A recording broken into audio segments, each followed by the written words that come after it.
seja bem-vindo. Somos a Igreja Verbo da Vida de Campo Grande, no Rio de Janeiro. E você ouvirá agora uma mensagem da Palavra de Deus. Desde que ela transforme a sua vida.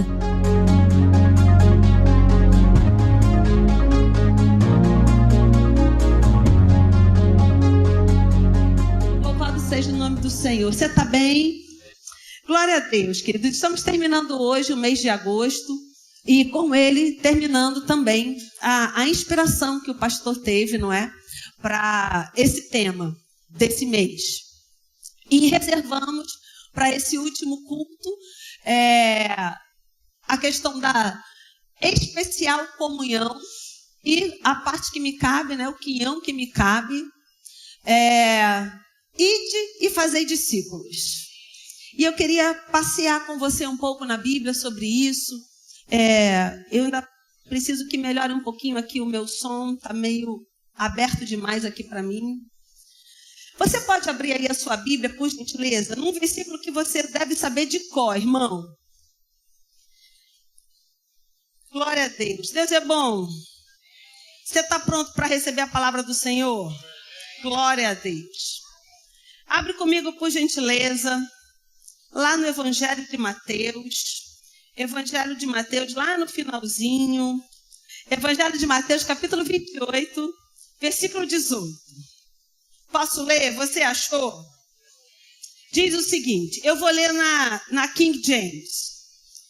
Evangelho de Mateus 28, eu vou ler a partir do versículo 19 na Bíblia King James. Portanto, ide e fazei com que todos os povos da terra se tornem discípulos, batizando-os em nome do Pai, do Filho e do Espírito Santo, ensinando-os a obedecer a tudo quanto vos tenho ordenado, e assim eu estarei perpetuamente convosco até o fim dos tempos. Nós temos aqui uma ordenança de Jesus, já no finalzinho. Jesus já tinha morrido, ressuscitado, já estava se despedindo dessa terra, já iria subir aos céus.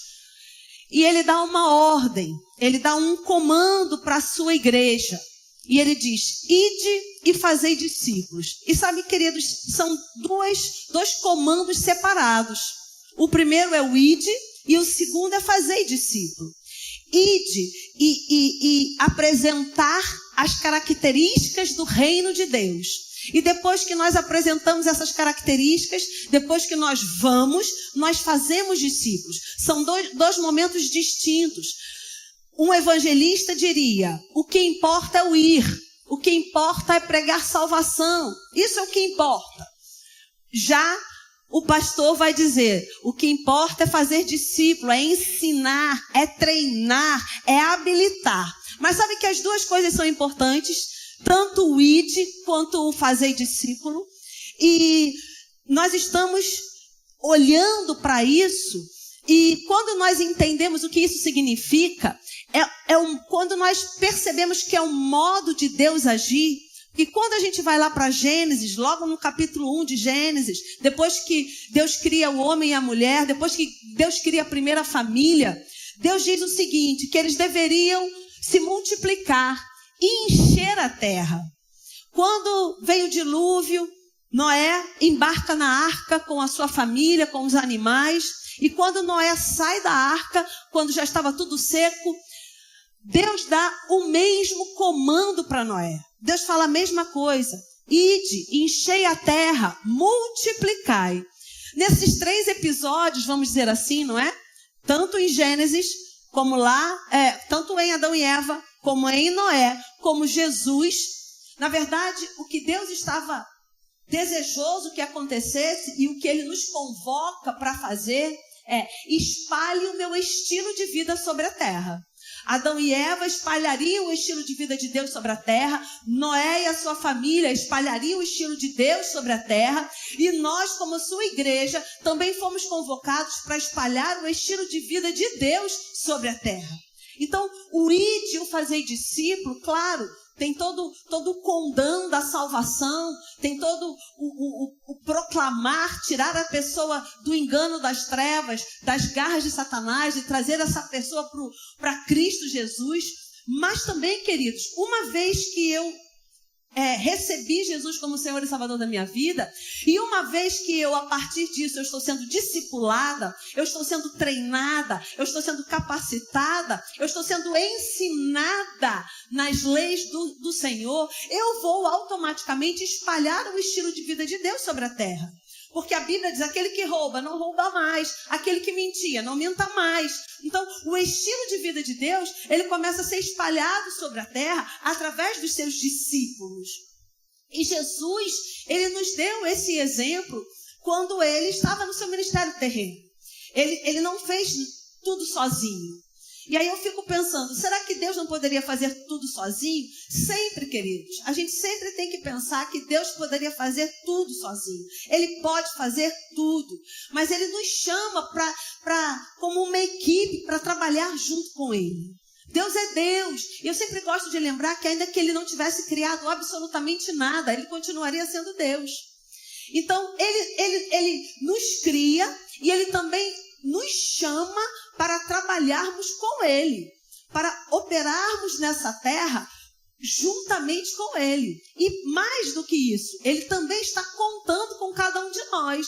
Ele poderia fazer sozinho, mas Ele nos chamou e Ele conta conosco. E Jesus, a mesma coisa. No seu ministério terreno, a Bíblia vai dizer que Jesus, quando Ele começou o ministério, lá em Marcos, no capítulo 3, a Bíblia vai dizer que Jesus chama quem Ele quis.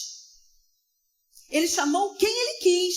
E depois que Ele chama quem Ele quis, a Bíblia diz que essas pessoas, esses 12 que Ele chamou em primeiro lugar, começaram a andar com Ele. E sabe que discipular é muito mais do que apenas falar? Discipular é caminhar junto. Discipular é andar lado a lado. Discipular é mostrar através de exemplos, através de experiências. Não é só o dizer faça isso ou faça aquilo. É vamos fazer juntos. Olha, é assim que se faz. Existe um passo a passo do aprendizado. Primeiro, o mestre faz. Depois, o mestre convida os seus discípulos para fazerem junto. Depois, o mestre deixa o discípulo fazer e ele observa. E por último, o discípulo já vai fazer sozinho. E foi exatamente assim que Jesus fez. Ele chamou 12. Esses 12 começaram a andar com ele e começaram a ver como Jesus fazia. Como será que Jesus age? Diante dessa situação, como Jesus falaria? Como Jesus agiria? Você já pensou sobre isso alguma vez? De você estar em alguma situação da sua vida e você pensar, meu Deus, se fosse Jesus, o que Ele faria? Já teve assim? Mas você também já pensou em algumas situações da sua vida? E se fosse meu pastor, o que ele falaria? Já pensou? Sim ou não, gente? Sim! Todos nós fazemos isso. Por quê? Estamos sendo discipulados. Estamos sendo treinados. Estamos aprendendo como agir em cada situação, olhando para o mestre. E era isso que Jesus fazia com os seus 12. Ele chamou quem Ele quis para andar com Ele. E aqueles 12, de início, eles começaram a caminhar com Jesus. Então, eles comiam com Jesus, eles dormiam, eles acordavam, eles caminhavam, eles iam de cidade em cidade, acompanhando Jesus. Jesus estava criando um primeiro time de discípulos. E como um treinador, muitas vezes, querido, o treinador, ele pode ficar lá na cabine, não é? Ancelotti foi para a cabine aí ver muito jogo para poder pensar lá aqueles que ele ia selecionar. Então, o treinador, às vezes, ele assiste o jogo da cabine, porque na cabine ele tem um panorama geral do campo. Ele consegue ver quem está errando porque está numa posição errada. Na grande maioria das vezes, o treinador está na beira do campo. Porque na beira do campo ele pode dizer, vai, não faz assim. Já viu aquele treinador que a jugular fica assim vibrando? Você fala assim, cara, esse cara vai infartar. A qualquer momento ele vai infartar. Ele está ali motivando. Vai, é assim não, fulano. Né? Aquele treinador que está junto ali. Então Jesus, nos primeiros 12, Jesus estava junto. Jesus não estava na cabine. Jesus estava lá na beirada do campo. Faz assim, faz assim, faz assim.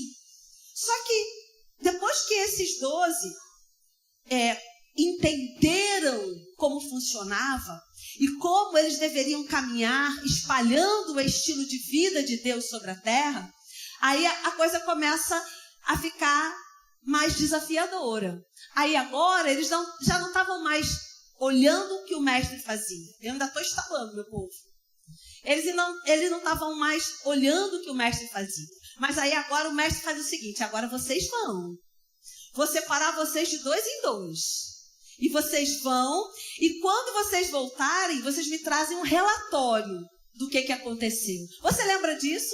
A Bíblia diz que Jesus separou 70. E eles foram. E quando eles voltaram, eles trouxeram um relatório. E qual foi o relatório? Gente, menino é assim, né? Quando vai pela primeira vez e tem sucesso. Aí quando volta como? Eles voltaram. Mestre, você tinha que ver. Até os demônios obedeciam a gente. A galera ficava curada. E mestre, olha, a gente arrebentou. Foi assim o primeiro relatório deles? Aí Jesus, menino. Eu estava lá quando o diabo caiu do céu. Tipo, então, gente, que bom, né? Deu tudo certo para vocês, mas ainda tem muita estrada para vocês andarem. Ainda tem muito feijão com arroz para comer. Mas o que importa? Jesus estava discipulando. Jesus estava treinando. E da mesma forma que Deus fala para Adão e Eva espalhar o estilo de vida de Deus sobre a terra, Jesus começa a ensinar o estilo de Deus que deveria ser espalhado sobre a terra. Quantas vezes Jesus diz? Porque no reino de Deus é assim, assim, assim. Porque o reino de Deus é comparado a isso, isso, isso. Assim, queridos, saía de Jesus espontaneamente como funcionava o reino de Deus. E ele ensinava aqueles que estavam com ele como funcionava o reino de Deus. Isso nos mostra que um mestre, um discipulador, é importante que ele saiba o que ele está fazendo. É importante que ele esteja cheio do ensino que ele vai reproduzir na vida dos seus discípulos. Porque se ele não estiver cheio, se ele não for um expert naquilo, ele não vai conseguir transmitir com veracidade aquilo que os discípulos precisam aprender. Então, quando a gente fala sobre discipular, sobre esse especial de comunhão, queridos, nós estamos falando sobre eu, mas não só a mim, mas também você, como essa grande família que está um cooperando com o outro para espalhar o estilo de vida de Deus sobre a terra. E quando isso vai acabar? Só quando a trombeta tocar. Enquanto a trombeta não tocar, nós fomos comissionados para discipular, para ide e fazei discípulos. Amém, queridos? Eu gosto de olhar a vida desses discípulos, né, desses primeiros 12 que estavam caminhando com Jesus, porque eles foram os pioneiros. Eles foram aqueles que andavam com Jesus e recebiam de Jesus não só o ensino, mas também a correção. Porque discipular não é só ensinar, treinar. O treino também significa corrigir, não é? Na beira do campo, quantas vezes o treinador, ele corrige aquele que está errado? Quantas vezes o craque do time é tirado porque ele não está fazendo a coisa certa? O treinador, ele precisa ter essa consciência. Ele tem que fazer o que precisa ser feito, independente dele. Então, nós estamos sendo discipulados em todo o tempo, na cadeia de comando de Deus, não é? Nós somos discipulados pela palavra. A palavra nos discipula, a palavra nos ensina, a palavra nos treina. Você é treinado pela palavra, porque quando a palavra diz que antes era dente por dente, era olho por olho, mas agora a coisa ficou diferente. Agora nós andamos em amor, porque agora nós carregamos o Espírito Santo e o fruto do Espírito é amor. Nós estamos sendo treinados. Era de um jeito antes, mas agora mudou. Antes a gente andava desse jeito, mas agora eu estou sendo treinado pela palavra, eu estou sendo moldado pela palavra e o meu modelo agora é Jesus. E quantos de nós, queridos, não tem no coração Eu tenho como meta na minha vida a fala de Paulo. Sejam meus imitadores, como eu sou de Cristo. Paulo não disse imite a Cristo. Paulo estava num nível tão alto do moldado pela palavra. Ele foi tão modelado pela palavra que ele chegou no nível de dizer: sejam meus imitadores. Eu tenho a segurança de dizer que você pode me imitar. Por quê? Porque eu estou imitando a Cristo. Amém, queridos? Então, é claro que nós temos na palavra, e assim você também, assim como eu, momentos de erros, momentos de recalcular rota. Agora, a palavra nos ensina tudo, ela nos ensina inclusive a recalcular rota. E aí eu queria ler com vocês, por gentileza, um discípulo maravilhoso, né? Que ele serve de exemplo para a gente. Quero que você vá, por gentileza, para Mateus. Vamos pegar o apóstolo Pedro para ser o nosso exemplo de discípulo. Mateus, no capítulo 16, você achou? Mateus, capítulo 16, diz o seguinte, um versículo bem, né, conhecido. Quero ler a partir do versículo 16. A passagem aqui, Jesus pergunta para os seus discípulos o que estavam falando dele. E no versículo 16 diz o seguinte: respondeu Simão Pedro, disse: tu és o Cristo, o Filho do Deus vivo. Pedro tem a grande revelação do Novo Testamento, que aquele homem que estava ali na frente dele era o Messias. Ele tem a grande revelação do Novo Testamento. Então Jesus lhe afirmou: bem-aventurado és, Simão Barjonas, porque não foi carne e sangue que te revelaram, mas meu Pai que está no céu. Também te digo que tu és Pedro, e sobre esta pedra edificarei a minha igreja, e as portas do inferno não prevalecerão contra ela. Você concorda comigo que foi uma grande revelação? Você concorda comigo que esse discípulo, certamente, ele estava andando tão junto de Jesus, ele estava tão afinado, porque quando nós andamos com alguém, nós ficamos com o coração afinado com essa pessoa, não é assim? Marido e mulher, que ontem a gente estava lá quando estavam lá no Jovens Casados, né? Aí tinha aquele joguinho lá de levantar a plaquinha. Quem demora mais tempo para se arrumar? Ela. Quem teve a iniciativa de pedir para o namoro? Ele. E você percebe a sintonia do casal quando eles respondem a mesma coisa. Um não está vendo a resposta do outro, mas eles respondem a mesma coisa. Por quê? Porque há uma sintonia no casal de andar junto, de falar a mesma coisa, de ter unidade. Então, o discípulo, quando ele anda junto com o seu mestre, ele começa a andar em sintonia com o seu discipulador. Ele começa a já saber como o discipulador vai agir, né? Pastor Josias, andando com o pastor Cláudio. Pastor Josias já sabe, o pastor Cláudio não falaria isso. Pastor Cláudio não faria isso. Por conta da afinidade, do andar junto, de observar como o mestre faz. Pedro andava junto com Jesus e recebeu essa revelação, que Jesus era o Cristo. Agora, algum tempinho depois, no versículo 22, diz o seguinte: e Pedro, chamando-o à parte, começou a reprová-lo, dizendo: tem compaixão de ti, Senhor. Isso de modo algum te acontecerá. Mas Jesus, voltando-se, disse a Pedro: arreda, Satanás. Tu és para mim pedra de tropeço, porque não cogitas das coisas de Deus, e sim das coisas dos homens. Pedro tinha dito uma grande revelação. E logo um tempo depois, Pedro dá ouvido ao diabo. E ele diz para Jesus não ir para Jerusalém. E Jesus o repreende.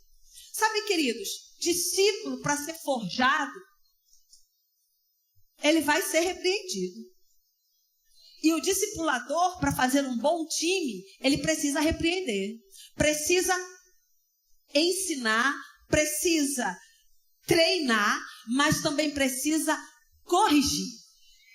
Na sua casa, você é um discipulador? Seus filhos têm expectativas de serem corrigidos, moldados. Se na igreja você é um discipulador, os seus liderados também têm expectativas de serem corrigidos e moldados. E nós, como discípulos de Cristo, também temos que ter a expectativa de sermos corrigidos e moldados, aperfeiçoados a cada dia. Amém, queridos?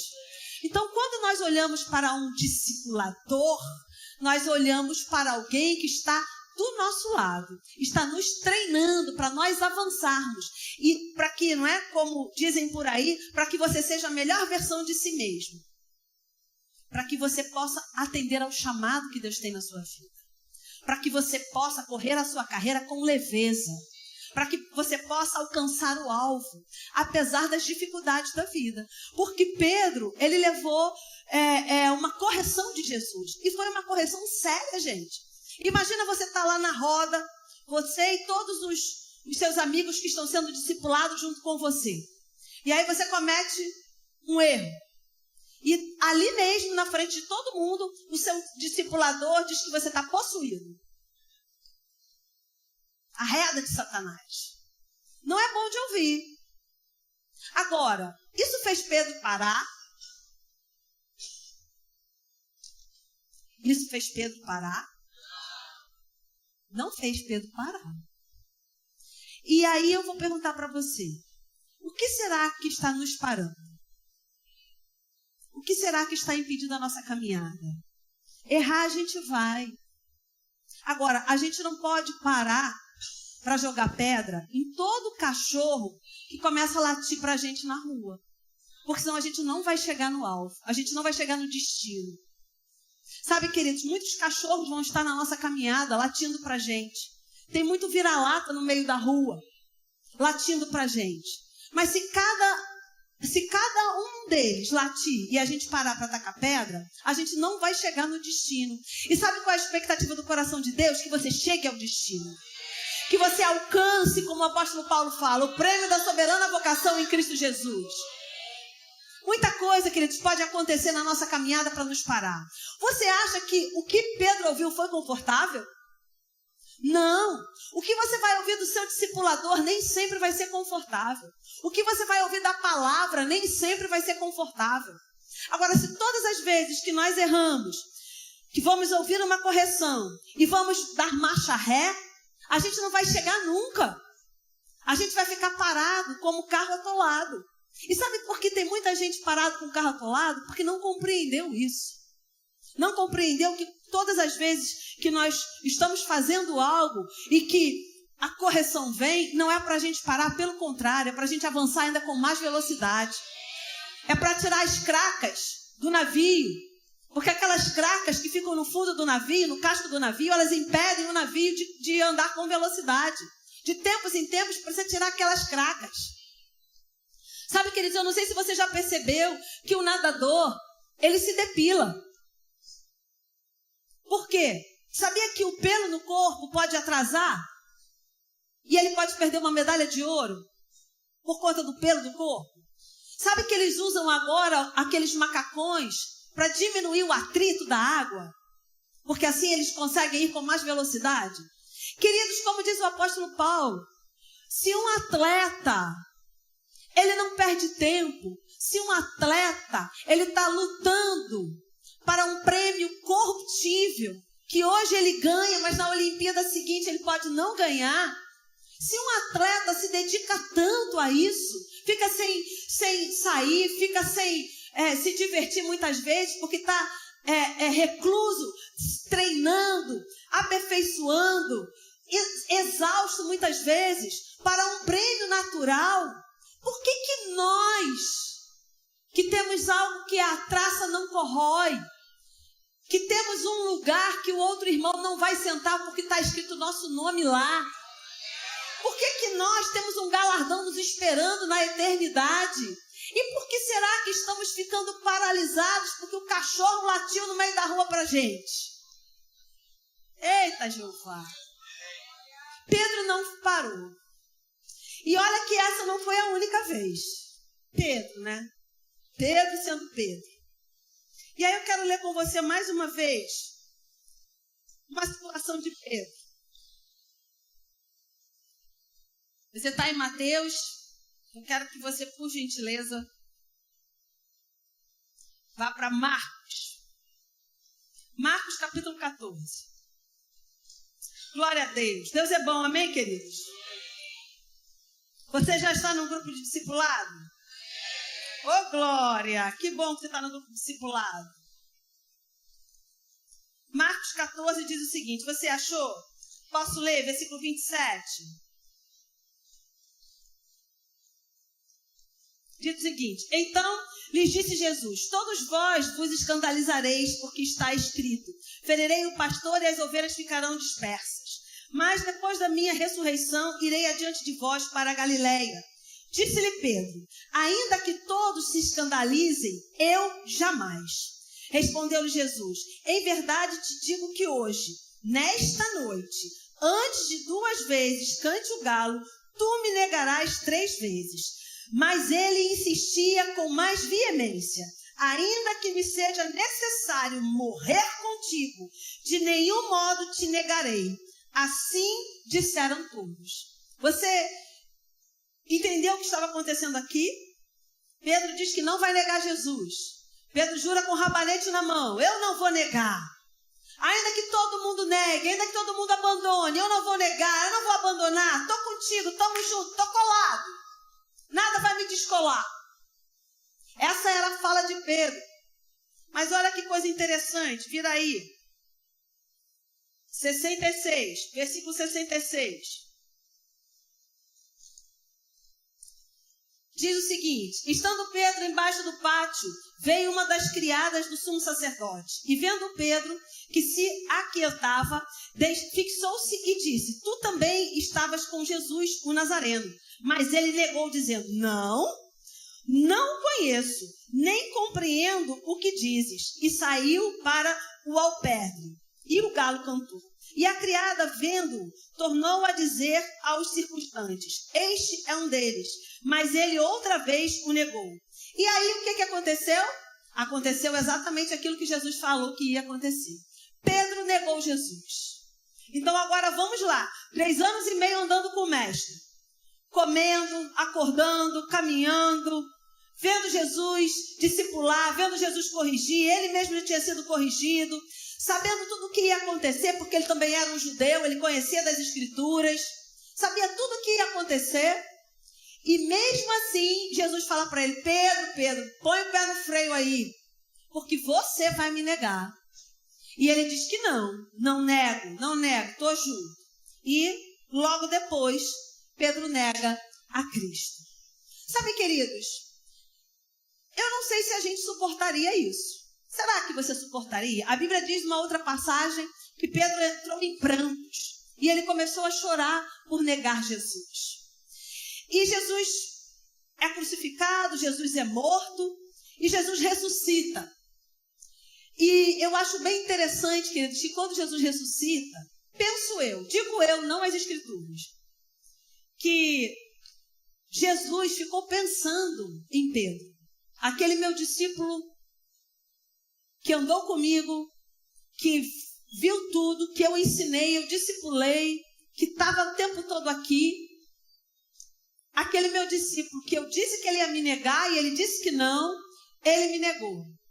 Como será que está as emoções? Como será que está a mente? Como será que está a alma de Pedro? Porque ele nega e Jesus morre. Como é que ficou Pedro nessa história? Como você ficaria nessa história? Diante de alguma coisa tão trágica, como você ficaria? Sabe, queridos, a vida às vezes tem tragédias. Tragédias que a gente nem tem resposta para dar. Por que aconteceu? Mas a gente tem um mestre. A gente tem um mestre. E a Bíblia diz que mesmo diante das tragédias, o mestre não nos abandona. Ele está conosco. E eu fico pensando na cabeça de Pedro, nas emoções de Pedro.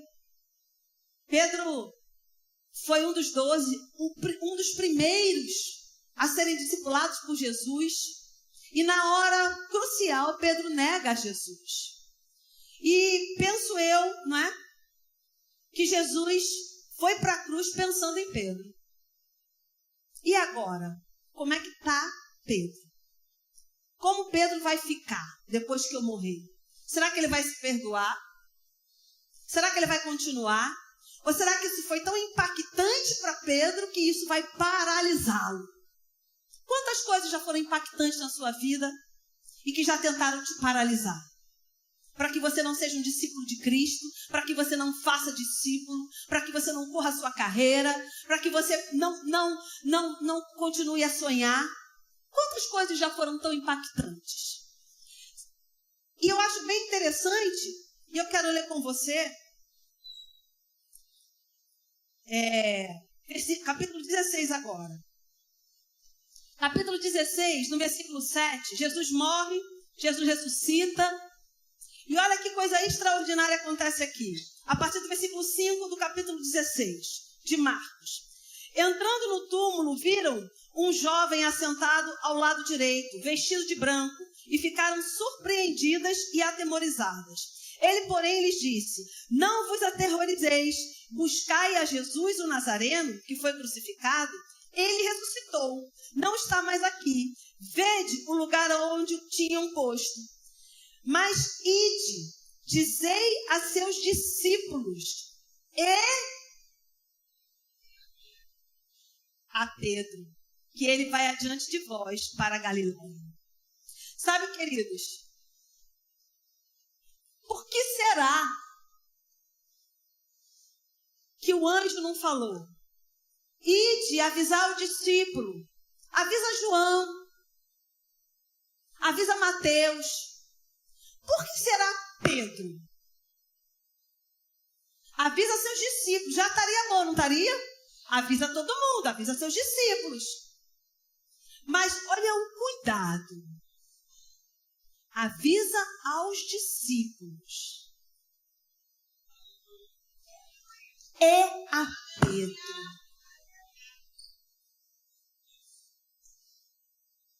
Por que a Pedro? Porque alguns dias antes, Pedro tinha negado Jesus. Alguns dias antes, depois de viver tudo o que viveu com Jesus, vendo coxo andar, cego ver, mudo falar, ver alguns pães e alguns peixes se multiplicarem, andar sobre as águas. Pensa, gente. Ele andou sobre as águas. Depois de viver tudo isso, ele nega Jesus. Ele diz que não andou com Jesus. Ele diz que nem conhece Jesus. Mas Jesus fez questão. Avisa os discípulos. Ei, mas avisa Pedro. Ele deve estar mal.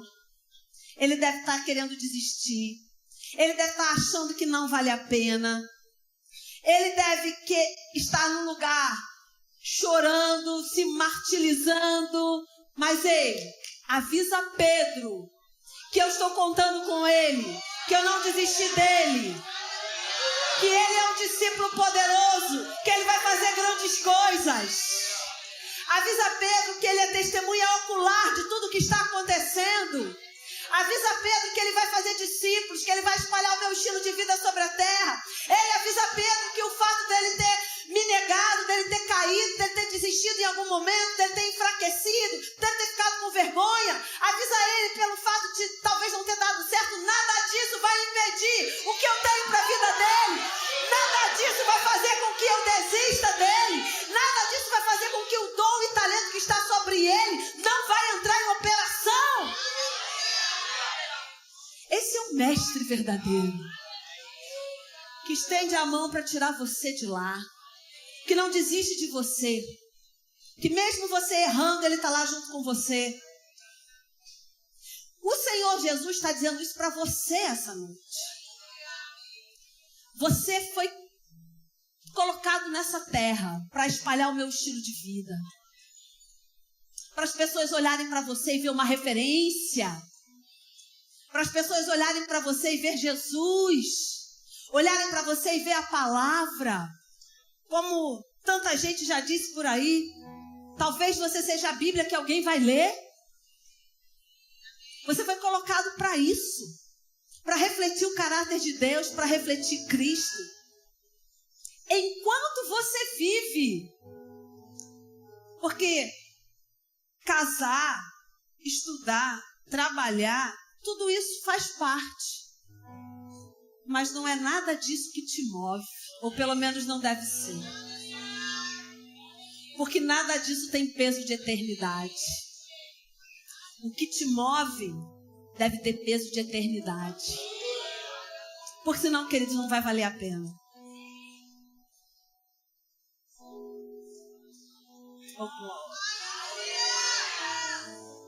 Você é um discípulo do Mestre Jesus. E, obedecendo a cadeia de comando, nós temos o anjo da igreja que nos discipula. Nós temos líderes de discipulado que nos ajudam a discipular vocês. Assim como Jesus chamou 12, depois 70, depois 120, depois a sua igreja, para ajudar nesse discipulado. Você também é um discipulador. Você também pode fazer discípulos, falando da palavra.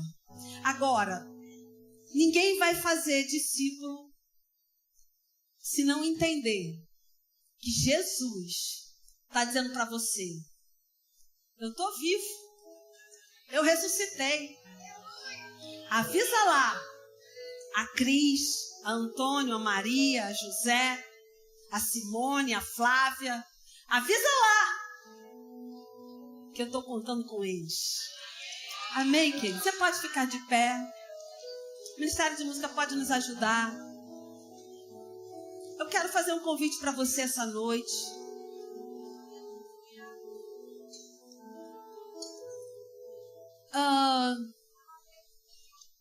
Eu sei que existem pessoas nesse lugar, porque o Espírito falou ao meu coração, que estavam como Pedro. Pessoas que negaram Jesus em algum momento. E quando eu digo negar Jesus, eu digo negar a palavra. Pessoas que coisas foram confiadas nas suas mãos e não foram até o final, pararam no meio do caminho. Pessoas que foram ofendidas, pessoas que foram machucadas, pessoas que se decepcionaram até com a palavra. Porque criaram uma expectativa que não aconteceu. E estão achando que a palavra falhou, que Deus falhou. Enfim, o que está no meu coração, pessoas que estariam nesse lugar, que estavam desistindo. Desistindo do propósito, desistindo do chamado. Desistindo de família. Pessoas que estavam desistindo. Quando a gente olha para Pedro, queridos, naquele momento que ele nega Jesus, Pedro não queria ser confundido com Jesus. Ele não queria que ninguém soubesse que ele fazia parte daquilo. Porque ele estava com medo, debaixo de pressão. E sabe que debaixo de pressão a gente faz algumas coisas que não são boas? Então você está debaixo de pressão, mas o que eu quero falar para você essa noite: não toma nenhuma decisão debaixo de pressão. E ainda que você já tenha tomado a decisão, tenha certeza que Jesus está pronto, de braços abertos, para recalcular a rota com você. Hoje é dia de recalcular a rota.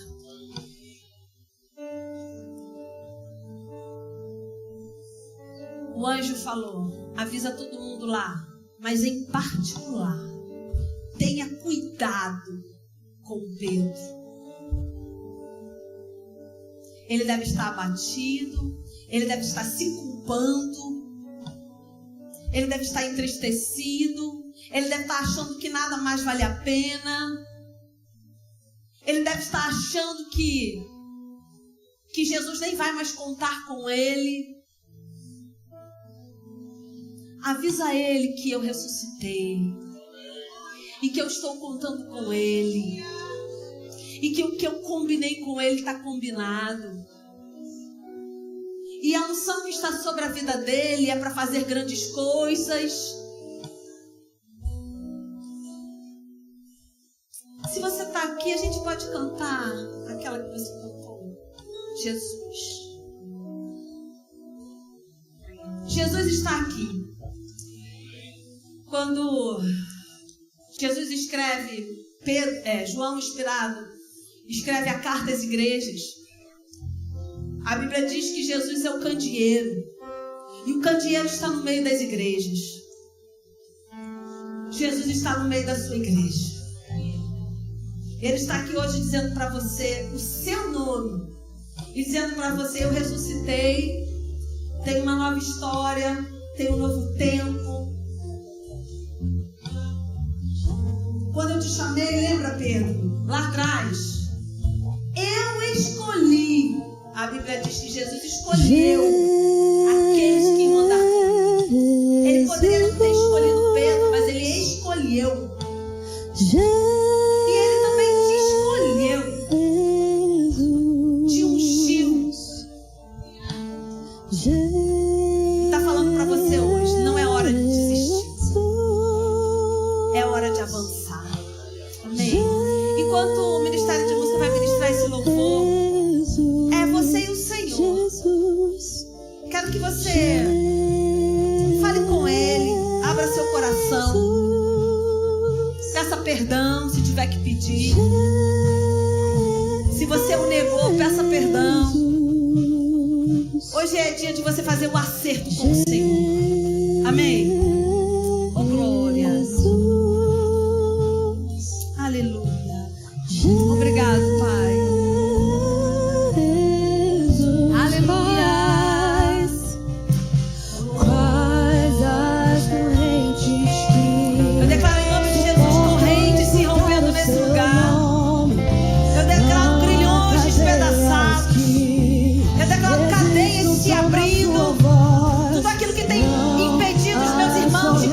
Com velocidade a carreira, tudo aquilo que tem paralisado a vida dos meus irmãos, eu declaro caído por terra em nome de Jesus.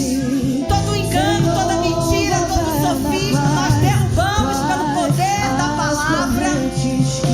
Declaramos que aqueles que ficaram paralisados por erros cometidos, ou aqueles que ficaram paralisados por tragédias da vida, aqueles que ficaram paralisados porque falharam, eu declaro em nome de Jesus o Espírito Santo mostrando, trazendo a lembrança, aquilo que é esperança, mostrando que o Senhor ainda confia, que o Senhor ungiu, que o Senhor tem um chamado, e nós não vamos nos desviar nem para a esquerda nem para a direita, mas vamos manter os nossos olhos no alvo, nada vai nos parar, não vamos ficar jogando pedra no cachorro, vamos continuar andando para o nosso destino. Estamos caminhando para o nosso destino. Não vamos nos atrasar. Vamos avançar. Obrigado, Pai, em nome de Jesus. A tua igreja vai avançar, Senhor. Essa igreja é do Senhor e ela vai avançar. Obrigado, Pai.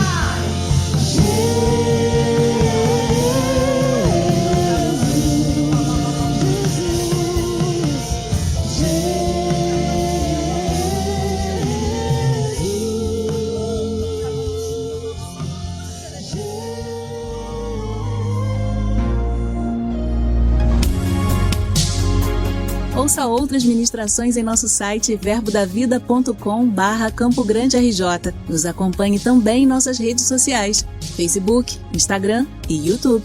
Seja abençoado na prática dessa palavra.